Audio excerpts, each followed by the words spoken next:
Одна старинная легенда говорит, что в древние времена среди гетов и даков жил молодой красивый парень. Его звали Фет Фрумос, что в переводе на русский означает «молодец, красавец». Добрый молодец Фет Фрумос был весел и добр, влюблен в природу родного края.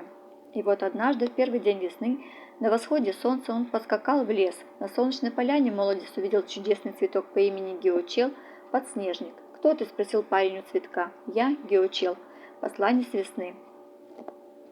Я всех оповещаю о конце зимы и приходе весны. Если я появился, то это значит, что пришел конец холодам, свирепым югам и метелям. Мой раскрывшийся цветок привлекает тепло и яркое солнце, зовет в родные края перелетных птиц. Но ведь вокруг еще снег лежит, ты не замерзнешь?» – забеспокоился молодец. «Нет, я не боюсь холода», – ответил Геочел.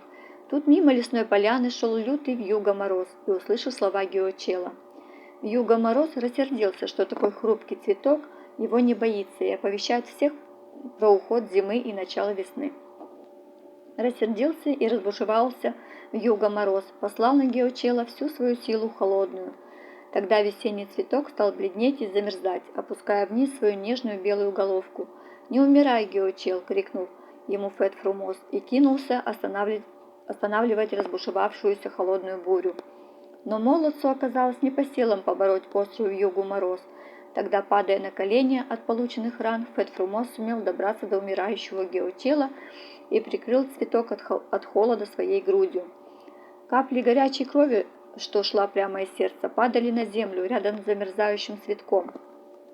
Своей кровью и последним дыханием Фет Фрумос согрел Геочела, и белый цветок выжил. Он зацвел дальше и оповестил всех о приходе весны, а умирающий Фет Фрумос превратился в другой прекрасный цветок. Так зародилась легенда о прекрасном цветке и празднике прихода весны в Мерцешоре. В разных селениях у нас рассказывают эту легенду по-своему. Другая легенда говорит, что на лесной поляне молодец встретил красивую лесную фею, которая пришла оповестить мир о приходе весны. Молодые люди понравились друг другу, но коварный вьюга мороз напустил холод на фею, а потом в борьбе смертельно ранил юношу. Фет Фрумос своей горячей кровью из ран попытался согреть замерзшую фею, но они оба погибли. На этом месте вырос первый весенний цветок, белый подснежник, а Фет Фрумос превратился в прекрасный цветок бужор, лесной или иноземный пион. С тех пор люди рассказывают своим детям эти легенды, изготавливают и дарят друг другу мерцешоры, радуясь приходу весны. Множество есть еще легенд.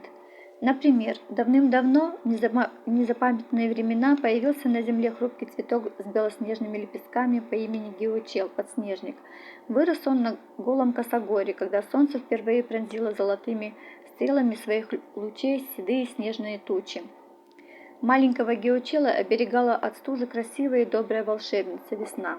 Прослышала под важном цветке злобный вихрь полуночник Ревец. Он вылетел из своего ледяного жилища с намерением заморозить храбреца, дерзнувшего переступить суровый закон его ледяного царства. Свирепый Кривец вырвал из земли колючий шиповник и швырнул его с досады в светлую весну, уколов ей мизинец. Брызнула на землю горячая алая кровь и обогрела белые лепестки Геочела. Каждая горячая капля возвращала этот нежный и хрупкий цветок к жизни. Когда Геочелу вернулись силы, он радостно возвестил о приходе весны. По другой легенде, солнце спустилось на землю в образе прекрасной девушки, но злой змей выкрал и закрыл его в своем дворце. После этого птицы перестали петь, дети забыли, что такое веселье и смех, и весь мир погрузился в печаль. Один смелый юноша решился спасти солнце. Целый год искал он дворец змея. А когда нашел, то вызвал его на бой. Долго они боролись, и в конце концов юноша победил змея. Он освободил прекрасное солнце. Оно поднялось на небо и осветило весь мир. Наступила весна, ожила природа. Люди вспомнили, что такое радость. Но отважный юноша не успел увидеть весну. Его теплая кровь стекала на снег. Упала последняя капля крови, он умер от ран. Там, где снег таял, вырастали белые цветы, подснежники, вестники весны. С той поры, в честь освободителя мира от тьмы и грусти, люди сплетают Два шнурочка с цветочками белого и красного цвета. Красный цвет символизирует любовь, красоте и память о крови погибшего юноши, а белый – здоровье и чистоту подснежника, первого весеннего цветка. Сегодня солнце светит весеннее, поднимает нам весна настроение.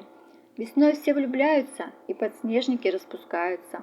Улыбаются люди счастливые, и становятся сразу красивее. Говорят слово только приятные, мартишоры дарят нарядные. Мартишоры – символ вечной любви, это капелька крови желанной весны. Красно-белый букетик у сердца носи, пусть желания всегда исполняют они. Первый день весны в Молдавии есть традиция дарить друзьям и любимым мартишоры небольшие красно-белые украшения в виде цветка, который носится на груди весь март. А в апреле их нужно повязать на фруктовое дерево и загадать желание, которое непременно исполнится. Все, друзья, поздравляю вас с этим прекрасным днем весны, с днем мартишора.